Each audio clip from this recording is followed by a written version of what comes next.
এটা যে এরকম করে কাগজের প্যাকেটে ভরে দেওয়া হলো, এটা কেন হয়? আমরা এটা খোলাভাবেই তো নিতে পারি। আসলে এটা হচ্ছে মেয়েদের ব্যবহারিক একটা জিনিস।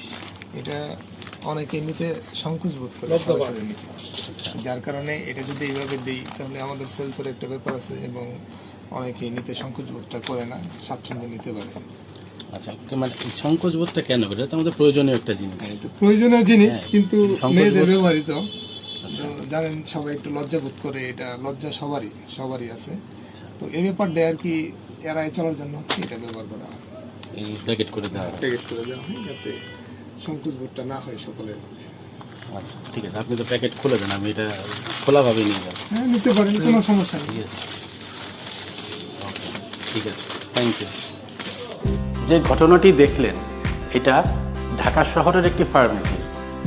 তাহলে ভাবুন ঢাকা শহরের বাইরে বা গ্রামের প্রত্যন্ত অঞ্চলের কী অবস্থা। পিরিয়ড একটি ন্যাচারাল ও গুরুত্বপূর্ণ বিষয়, কিন্তু এটা নিয়ে মানুষের মধ্যে এখনও অনেক বেশি ভয়, লজ্জা ও কুসংস্কার কাজ করে। এর একমাত্র কারণ হলো এখনও মানুষের মধ্যে এটা নিয়ে সচেতনতার অভাব। আর এই মাসিক স্বাস্থ্য সচেতনতা বৃদ্ধি ও এটা নিয়ে কুসংস্কার দূর করতে ইয়ুথ ভয়েস আয়োজন করেছে একটি আর্ট এক্সিবিশন। আর এই এক্সিবিশনটি হবে 7 থেকে 9 আগস্ট জেলা শিল্পকলা একাডেমি, চট্টগ্রাম। এবং এই এক্সিবিশনের ছবি আঁকার বিষয় হচ্ছে অপরাজিতা, হার না মানার গল্প। এক্সিবিশনের প্রত্যেক অংশগ্রহণকারী পাবেন সার্টিফিকেট, ক্রেস্ট ও ক্যাটালগ। এবং এক্সিবিশনে যারা পার্টিসিপেট করবেন তারা প্রত্যেকে পাবেন ছবি বিক্রি করার সুযোগ।